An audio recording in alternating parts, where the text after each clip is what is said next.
2022 kwa makadirio ya Tanzania shilingi milioni 676,571,467. Mradi huu unatekelezwa kupitia vyanzo mbalimbali vya mapato. Hivyo, ukamilishaji wake unaendelea kadiri fedha zinavyopatikana. Vyanzo hivyo ni kama ifuatavyo. Moja, Mheshimiwa Mbunge Deodatus Philip Mwanyika tarehe 22 mwezi wa 7 2022 alichangia milioni 5. Halmashauri ya Mji Njombe tarehe 20 mwezi wa 10 2022 changia shilingi milioni 100. Michango ya wananchi 2022-2023 walichangia milioni 23,015,000. Mheshimiwa Mbunge mstaafu Mwalongo alichangia tarehe 2 mwezi wa 3 2023 500,000. Mheshimiwa Mbunge Deodatus Philip Mwanyika tarehe 21 mwezi wa 3 2023 alichangia milioni 5. Serikali kuu tarehe 28 mwezi wa 10 ilichangia tarehe 28 mwezi wa 10 2023 ilichangia milioni 100. Serikali kuu tarehe 2 mwezi wa 2 2024 ilichangia milioni 75. Serikali kuu tarehe 4 mwezi wa 3 2024 ilichangia milioni 100. Halmashauri ya Mji Njombe tarehe 28 mwezi wa 5 2025 ilichangia milioni 50. Na halmashauri kuu ya Mji Njombe tarehe 19 mwezi wa 9 2025 ilichangia milioni 50. Changamoto katika ujenzi huu ni upatikanaji wa fedha kwa wakati. Kama ilivyoelezwa hapo juu, kwa vyanzo vya fedha kwenye mradi huu ni vya aina tofauti tofauti. Ili kukamilisha mradi huu tunahitaji milioni 168,56,467 ili tuweze kukamilisha kazi zilizobaki katika jengo hili.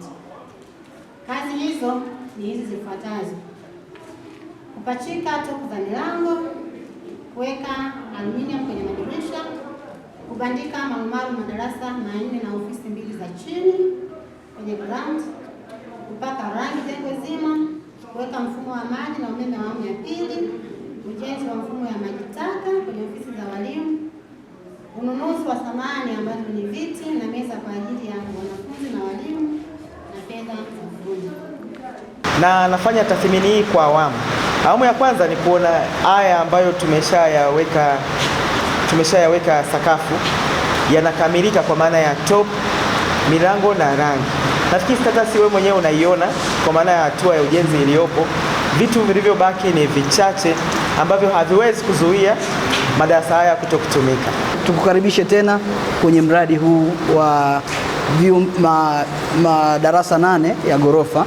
Kwanza tukushukuru kwa sababu umekuwa una mchango wa kwako wewe mwenyewe binafsi, lakini umekuwa na kupushi fedha kuja kufika mahali hapo. Tukushukuru kwa hilo.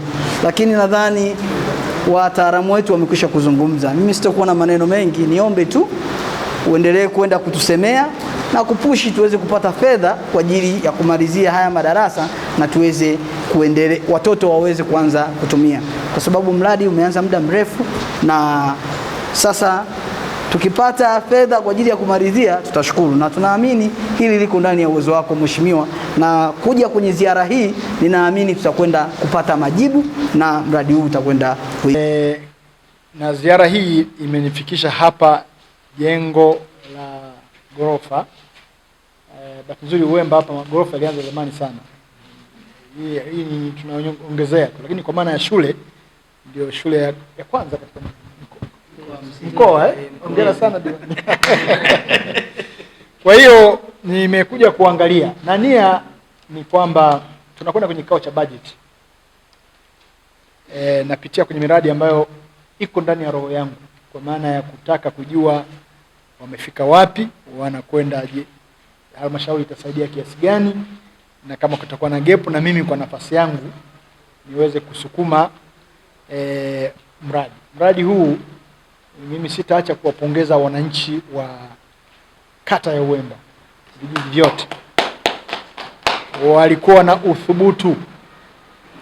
Mimi nimeingia hapa 2020 kama mbunge, bado watu walikuwa wanaishi kwenye zama za uzamani kwamba ghorofa ya nini, shule ghorofa ya nini, lakini ni kutoelewa. Lakini hawa wananchi wa hapa wakiongozwa na viongozi wao na diwani akiwa ni mstari wa mbele, walitambua lazima uiangalie hii shule miaka 50, miaka 100.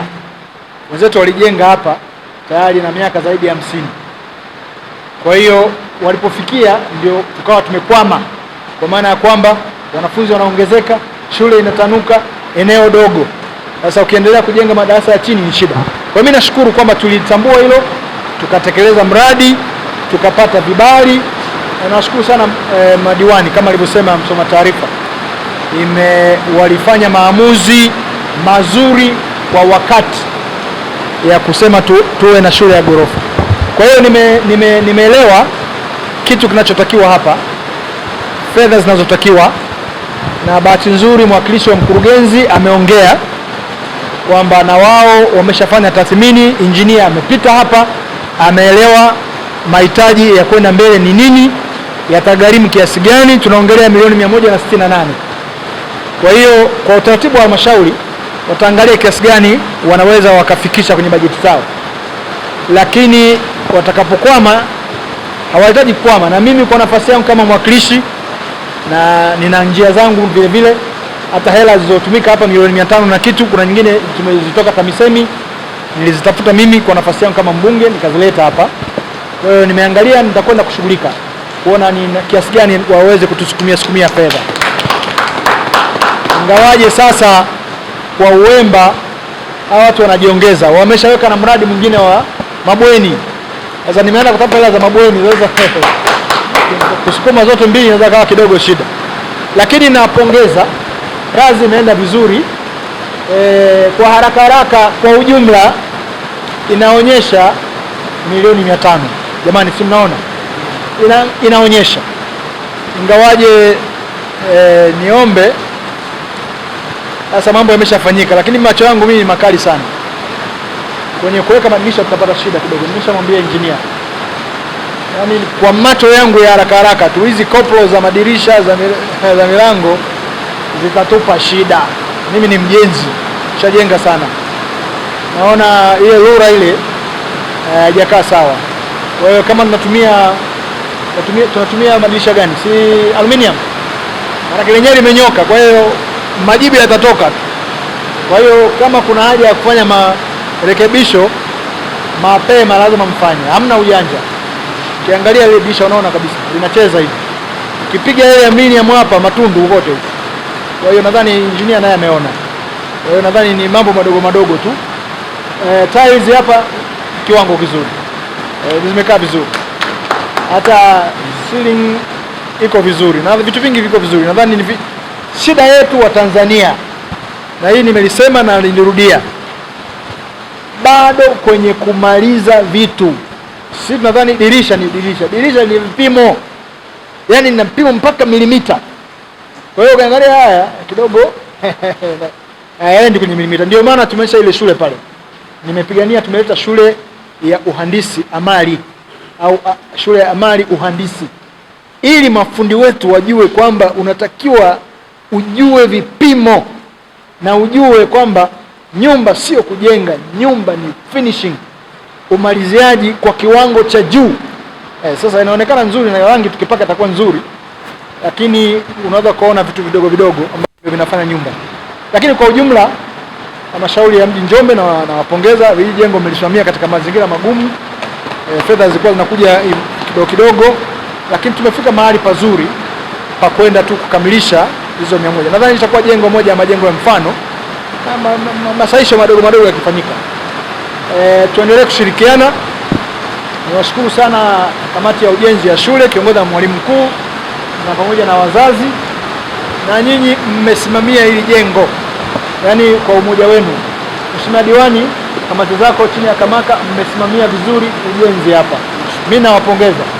Ingekuwa aibu kwamba anapotoka mbunge ndio jengo limekataliwa, na kwenye mambo haya na siasa zimo. Kuna watu wanataka kutukatalia hili jengo, wasema halina kiwango. Jamani, halina kiwango vipi? Kumbe ni siasa. Lakini tulisimama kidete, tukasema hapana, lina kiwango. Kuna mainjinia hapa wamelisimamia mpaka